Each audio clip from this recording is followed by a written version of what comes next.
నేస్తాలు అందరికీ శుభ సాయంత్రం. ప్రమాదకరమైన వ్యక్తులతో స్నేహం చేయడం అనేది ఎంత ప్రమాదమో మీకు తెలుసా? అటువంటి ఒక చక్కని కథని ఇప్పుడు మనం వినేద్దామా? మరి మీకు వీడియోలు నచ్చితే తప్పకుండా లైక్ చేయడం మర్చిపోవద్దు. అలాగే అందరికీ షేర్ చేయండి, సబ్స్క్రైబ్ చేసుకోండి. మీ లైక్స్ నాకు ప్రోత్సాహాన్ని ఇచ్చి మరిన్ని మంచి వీడియోలు చేయడానికి ఉత్సాహాన్ని ఇస్తుంది. కానీ వీడియో చూసిన తర్వాత ఎవరు లైక్ చేయడం లేదు. దయచేసి లైక్ చేయడం మర్చిపోవద్దు.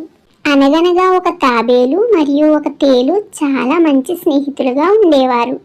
వాళ్ళు ఎప్పటికీ ఒకరినొకరు విడిచి ఉండబోమని ప్రమాణం చేసుకుంటారు. ఒకరోజు తాబేలు తాను ఉండే ప్రదేశాన్ని విడిచి వెళ్ళాలని నిర్ణయించుకుంటుంది.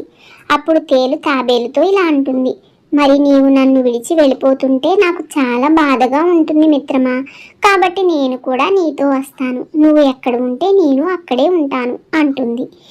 సరే అని తాబేలు మరియు తేలు తమ ప్రయాణాన్ని మొదలు పెడతాయి. అలా ఇద్దరూ కలిసి ప్రయాణమై కొద్ది దూరం వెళ్ళిన తర్వాత ఒక విశాలమైన నది దగ్గరకు చేరుకుంటారు. నదిని చూసిన తేలు చాలా దిగులు పడిపోతుంది. అయ్యో, నువ్వు నా స్నేహితుడివి. నీకు చాలా సులభంగా ఈదడం వచ్చు. నువ్వు నదిలో చక్కగా ఈదుతావు. మరి నేను ఈ నదిని ఎలా దాటేది?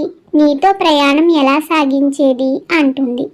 అప్పుడు తాబేలు, అయ్యో మిత్రమా, మన ఇద్దరం మంచి స్నేహితులం.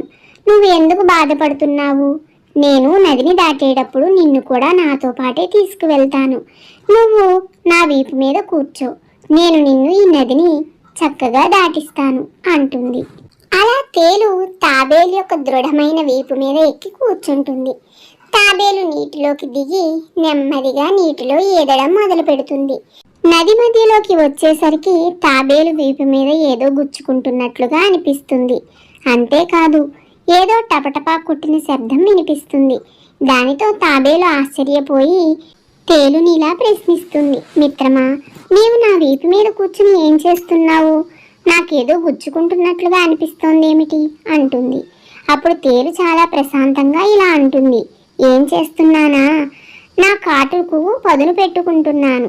నీ గట్టి చెక్కలాంటి కవచాన్ని గుచ్చగలనా లేదా అని ప్రయత్నం చేస్తున్నాను అంటుంది.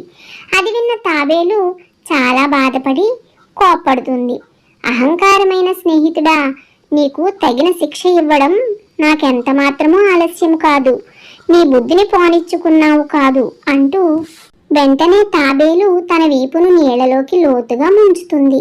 తేలు అక్కడికక్కడే పట్టు తప్పి నీటిలో పడిపోతుంది. తాబేలు అక్కడ నుండి నెమ్మదిగా నీటిలో నుండి గట్టు మీదకి వచ్చేస్తుంది. ఈ కథలోని నీతి ఏమిటంటే, మనసు మారిన స్వభావం ఉన్న వాళ్ళని నమ్మకూడదు. స్నేహం కోసం ప్రమాణం చేసినా వారి సహజ బుద్ధిని వారు మార్చుకోలేరు. వారి సహజ స్వభావమే చివరికి బయటపడి వారు ఎంత మోసపూరితమైన వారో మనకు అర్థమవుతుంది.